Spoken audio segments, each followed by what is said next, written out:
আসসালামু আলাইকুম ভিউয়ার্স, আশা করি আপনারা সকলেই ভালো আছেন। তো বন্ধুরা, আজকের ভিডিও টিউটোরিয়ালে আমি আপনাদেরকে দেখিয়ে দেব আপনারা যারা অনলাইনে ডিজিটাল প্রোডাক্ট সেলিং এর বিজনেস করে অনলাইন থেকে খুব সহজেই ইনকাম করতে চাচ্ছেন, তাদের জন্য আজকের ভিডিও টিউটোরিয়ালটি হতে চলেছে একটি দুর্দান্ত ভিডিও। তো আপনাদের ডিজিটাল বিজনেসের সার্ভিস সহজ এবং সফলভাবে করার জন্য আমরা নিয়ে এসেছি একদম full mobile responsive dynamic SEO friendly WordPress website, যেটার মাধ্যমে আপনি পেয়ে যাবেন হাই স্পিড এবং সম্পূর্ণ ইউজার ফ্রেন্ডলি, যাতে করে কাস্টমার খুব সহজে আপনার ওয়েবসাইটে ভিজিট করে অর্ডার করতে পারে। তো কিভাবে আপনারা আমাদের এই ওয়েবসাইটটি আপনাদের নিজের ডোমেইন হোস্টিংয়ে ইম্পোর্ট করবেন, এ টু জেড ফুল প্রসেস এই ভিডিওতে আপনাদেরকে একদম প্র্যাকটিক্যালি দেখিয়ে দেব। আপনাদের যাদের এই ডাইনামিক ফুল রেসপন্সিভ ওয়েবসাইটটি প্রয়োজন, অবশ্যই তারা স্ক্রিনে দেওয়া হোয়াটসঅ্যাপ নাম্বারে কন্ট্যাক্ট করতে পারেন। এই ওয়েবসাইটটি একদম কাস্টম কোডিং এর মাধ্যমে তৈরি করা হয়েছে। এখানে দেখুন শপ বাটনে যখন ক্লিক হবে তখন শপের সমস্ত প্রোডাক্টগুলো এখানে দেখাবে। এছাড়াও এখানে হোম অপশনে যখন আপনি ক্লিক করবেন, এখানে আপনি যে সকল ক্যাটাগরি নিয়ে বিজনেস করবেন সেই সকল ক্যাটাগরি প্রোডাক্টগুলো এখানে আপনি আপনার ইচ্ছা মতো বসিয়ে দিতে পারবেন। এখানে computer software, mobile software, Adobe collection, Autodesk collection, subscription service, other subscription service বলতে আপনার ক্যানভা, পুরো অ্যাডোবির সাবস্ক্রিপশন এবং আরো অন্যান্য যে সমস্ত ডিজিটাল সার্ভিসের সাবস্ক্রিপশন গুলো থাকে সেইগুলোর সার্ভিস এখানে দিতে পারবেন। এছাড়া আপনার মোবাইল অ্যাপ্লিকেশন এই অপশনে যখন আপনি ক্লিক করবেন তখন আপনার মোবাইল অ্যাপ্লিকেশনের ফাইলগুলো এখানে দেখাবে। তো আমার মোবাইল অ্যাপ্লিকেশনের ফটোগুলো লোড দেয়নি, এই কারণে এখানে আগেরগুলোই দেখাইছে। তো আপনারা যখন কম্পিউটার সফটওয়্যার এভাবে ক্লিক করবেন তখন ক্যাটাগরি অনুযায়ী সমস্ত ডিজিটাল প্রোডাক্টগুলো এভাবে শো হবে। তো আজকের এই ভিডিও টিউটোরিয়ালে আমি আপনাদেরকে দেখিয়ে দেব এই সাইটটি কিভাবে আপনারা পারচেজ করার পরবর্তীতে আপনাদের নিজেদের ডোমেইন এবং হোস্টিং এ এভাবে লাইভ করবেন। এছাড়াও যদি আপনারা লাইভ করতে না পারেন সেই ক্ষেত্রে অবশ্যই ভিডিওতে কমেন্ট করবেন অথবা হোয়াটসঅ্যাপে কমেন্ট করবেন, সেই ক্ষেত্রে আপনাদেরকে সরাসরি সাইটটি লাইভ করে দেখিয়ে দেব। তো এখন আমরা আমাদের এই সাইটটি অন্য আরেকটি ডোমেইন এবং হোস্টিং এ লাইভ করার জন্য সেই সাইটে চলে যাচ্ছে। তো আপনারা একটি বিষয় এখন লক্ষ্য রাখুন, এখানে দেখুন যে সাইটটি আমার এখানে লাইভ হয়েছে সেটা লেখা রয়েছে wpecom.ahaditsolution.top এই ডোমেইনের মাধ্যমে। এখন আমরা আমাদের যেই সাবডোমেইনের মাধ্যমে এই সাইটটি লাইভ করব সেই সাবডোমেইনে এখন চলে যাব। তো এই জন্য আমি এখান থেকে গুগল ক্রোম ব্রাউজারটি ওপেন করছি। ওপেন করার পরবর্তীতে এখানে দেখুন আমি পূর্বেই একটি সাবডোমেইন তৈরি করেছি যেটার নাম রয়েছে laravel.com3.ahaditsolution.top, অর্থাৎ আমি এই সাবডোমেইনের মাধ্যমে একটি লারাভেল স্ক্রিপ্ট লাইভ করেছিলাম। তো এখন আমাদের এই সাইটটি এখন লাইভ করে দেখাবো। তো এই জন্য আমি এখন সর্বপ্রথম যে কাজটি করবো, যে এখানে আমার শপের নাম রয়েছে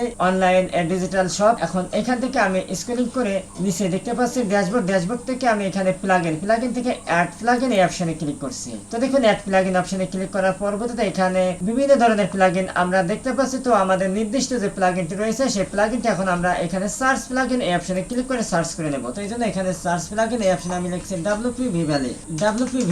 ওকে, দেখুন WP Vivalid লেখার পরবর্তীতে এখানে আমরা সর্বপ্রথম যে প্লাগইনটি দেখতে পাচ্ছি WP Vivalid backup migration and staging, এই প্লাগইনটি আমরা আমাদের ওয়েবসাইটে ইনস্টল করব। এজন্য এখান থেকে ইনস্টল নাও এই অপশনে ক্লিক করছি। ওকে, দেখুন অলরেডি আমাদের প্লাগইনটি ইনস্টল হয়ে গেছে। এখন এখান থেকে অ্যাক্টিভ এই অপশনে ক্লিক করছি।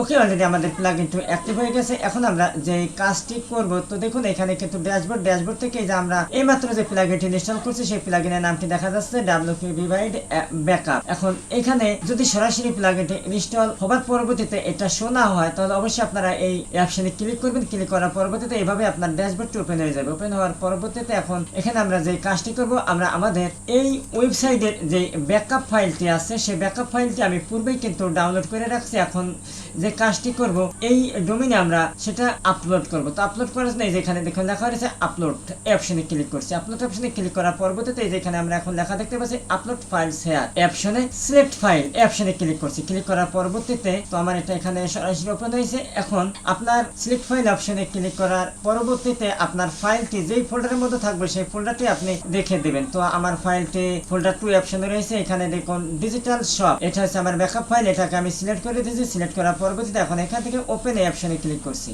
তো দেখুন ওপেন অপশনে ক্লিক করার পরবর্তীতে আমার প্লাগইনটি এখানে দেখা যাচ্ছে। এই যে আমার প্লাগইনটি দেখা যাচ্ছে। এখন আমরা প্লাগইনটি কি করব, আপলোড করব। আপলোড করার জন্য এই যে এখানেও আবার আপলোড এই অপশনে ক্লিক করে দিচ্ছি। তো দেখুন আপলোড অপশনে ক্লিক করার পরবর্তীতে এখানে আমার ব্যাকআপ ফাইলটি আপলোড শুরু হয়ে গেছে। এখানে দেখুন 2% দেখা যাচ্ছে। এটা 100% হওয়ার আগ পর্যন্ত আমরা অপেক্ষা করব। ওকে, দেখুন অলরেডি কিন্তু আমার ব্যাকআপ ফাইলটি 100% কমপ্লিট হয়ে গেছে। এখন এখানে আমরা লেখা দেখতে পাচ্ছি আমার সাবডোমেনের নামটি দ্য আপলোড হ্যাজ কমপ্লিটেড। এখন এখান থেকে ওকে অপশনে ক্লিক করে দিচ্ছি। তো ওকে অপশনে ক্লিক করার পরবর্তীতে এই যে আমাদের ব্যাকআপ ফাইলটি যেখানে দেখা যাচ্ছে। এখন এখান থেকে যে কাজটি করবো এই যে এখানে দেখুন লেখা রয়েছে রিস্টোর, এই অপশনে ক্লিক করে দেবো। ওকে, দেখুন রিস্টোর অপশনে ক্লিক করছি। ক্লিক করার পরবর্তীতে এখান থেকে আবার রিস্টোর এই অপশনে ক্লিক। এখন এখান থেকে ওকে এই অপশনে ক্লিক। হ্যাঁ, দেখুন ওকে অপশনে ক্লিক করার পরবর্তীতে আমার সমস্ত ডাটাগুলো এখানে রেজিস্টারিং হচ্ছে। এটাও 100% কমপ্লিট হবে। এখানে কেবল 16% হয়েছে। 100% হওয়ার আগ পর্যন্ত অবশ্যই আমাদের অপেক্ষা করতে হবে। ওকে, দেখুন এটা কিন্তু এখন আমাদের 100% কমপ্লিট হয়ে গেছে। এই যে এখানে আমরা লেখা দেখতে পাচ্ছি 100% কমপ্লিটেড এবং এখানেও রিস্টোর কমপ্লিটেড সাকসেসফুলি। এখন এখান থেকে ওকে অপশনে ক্লিক করে দিচ্ছি। ওকে অপশনে ক্লিক করার পরবর্তীতে এখন আমাদের যে কাজটি করতে হবে, আমরা যদি এখান থেকে এই সাইটটি এখান থেকে ডিলিট করে দিই, এখন এখান থেকে এন্টার অপশনে ক্লিক করি, সেই ক্ষেত্রে আমাদের সাইটটি দেখা যাচ্ছে না। There has been a critical error on this website. তো এটার একটা সমাধান আছে। এই সমাধানটি এখন আমরা করব। এই জন্য আমরা কি করছি, আমাদের সি প্যানেলে চলে আসছি। আসার পরবর্তীতে এখন আমরা এখান থেকে এই যে মাল্টি পিএইচপি ইন এডিটর এই অপশনে ক্লিক করব। অপশনে ক্লিক করার পরবর্তীতে আমাদের ডোমেইনটি কনফিগার করতে হবে। তো এখানে দেখুন লেখা রয়েছে configure PHP in basic setting. এখন এখান থেকে আমাদের যে ডোমেইন আছে সেই ডোমেইনটি সিলেক্ট করে দেবো। আমাদের ডোমেইনের নাম রয়েছে laravel.com3.ahaditsolution.com। এই অপশনে ক্লিক করছি। ক্লিক করার পরবর্তীতে এখান থেকে আমাদের যে কাজটি করতে হবে, আমাদের এটার মেমোরি লিমিট এবং পোস্ট সাইজ, এগুলা ফাইল আপলোড সাইজ বাড়িয়ে দিই। তো আমি এখান থেকে 560 করে দিচ্ছি। ওকে, এখন এখান থেকে অ্যাপ্লাই অপশনে ক্লিক করি। ক্লিক করার পরবর্তীতে এখন যদি আমরা এখান থেকে রিলোড দেই, সেক্ষেত্রে দেখবো যে আমাদের সাইটটি কিন্তু এখন ওপেন হচ্ছে। ওকে, তো এখানে কিন্তু আমরা আমাদের সাইটটি লাইভ হয়েছে সেটা দেখতে পাচ্ছি, বাট আমাদের সাইটটি ভেঙে গেছে। তো আমাদের সাইটটি যেহেতু ভেঙে গেছে, তো সেক্ষেত্রে আমরা যে কাজটি করবো, এখন এখান থেকে এলিমেন্টর এই অপশনে ক্লিক করব। এলিমেন্টর থেকে আমরা এখন এখান থেকে এই ড্রপ ডাউনে ক্লিক করব। এখন এখান থেকে সেটিংস এর নিচে যে টুলস এই অপশনে ক্লিক করব। টুলস অপশনে ক্লিক করার পরবর্তীতে এখন আমরা এখান থেকে যে কাজটি করব, এই টুলস সিলেক্ট রেখে স্ক্রলিং করে আমরা নিচে দিকে আসবো। আসার পরবর্তীতে এখন এখান থেকে এলিমেন্টর ক্লাস, এটাকে আমরা ক্লিয়ার ফাইল এন্ড ডাটা এই অপশনে ক্লিক করে দেব এবং এখান থেকে সিনিক লাইব্রেরি এটাকে আমরা এই অপশনে ক্লিক করে দেব। ক্লিক করার পরবর্তীতে এখন এখান থেকে সেভ চেঞ্জ এই অপশনে ক্লিক করে দেব। তো সেভ চেঞ্জ অপশনে ক্লিক করার পরবর্তীতে এখন যদি আমরা আমাদের সাইটে ভিজিট করি, তাহলে সেই ক্ষেত্রে দেখবো যে আমাদের সাইটটি কমপ্লিটলি ওকে হয়ে গেছে। তো এখন আমরা এখান থেকে একবারে নতুন ভাবে ওপেন করবো, যে এই জন্য এখান থেকে ভিজিট সাইট, এখন এটাকে নতুন আরেকটি ট্যাবে আমি ওপেন করছি। ওপেন করার পরবর্তীতে দেখুন সাইটটি কিন্তু রিলোড হচ্ছে। রিলোড হওয়ার পরবর্তীতে এই যে আমাদের সাইটটা একদম পরিপূর্ণভাবে কমপ্লিটলি ভাবে দেখতে পাচ্ছি। তো বন্ধুরা, এভাবেই আপনারা আমাদের এই সাইটটি অনায়াসেই যে কোনো ডোমেইন হোস্টিং এ লাইভ করতে পারবেন। তো আজকের ভিডিও টিউটোরিয়ালটি ছিল এই পর্যন্ত। ভিডিওতে যদি আপনাদের বুঝতে কোথায় কোনো অসুবিধা, অবশ্যই ভিডিওতে কমেন্ট করবেন। তো আজকের মতো আল্লাহ হাফেজ, আবার কথা হবে পরবর্তী ভিডিওতে। সে পর্যন্ত আপনারা সকলে ভালো থাকবেন, সুস্থ থাকবেন। Thank you for all.